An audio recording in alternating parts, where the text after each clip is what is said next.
السلام علیکم ورحمۃ اللہ وبرکاتہ۔ چار امام ہیں جو ہمارے اہل سنت کے امام ہیں، ان کے نام کچھ کے نام تو عوام الناس جانتی ہے تو کچھ کے نہیں جانتے، یا پھر جانتے تو ہیں لیکن ان کے اصل نام جو ہیں وہ نہیں جانتے۔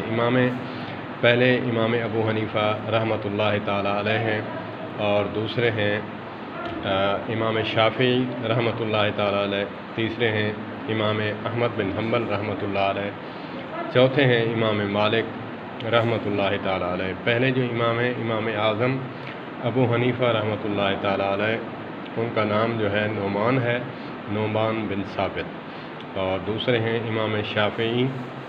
امام شافعی کا نام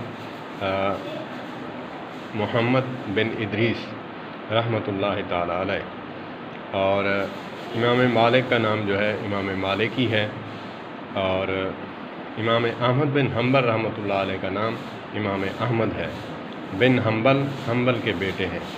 اللہ پاک ان ہستیوں کو اللہ پاک جو ہے کروٹ کروٹ رحمت نازل فرمائے، اور ان شخصیات کو جو ہے ہمیں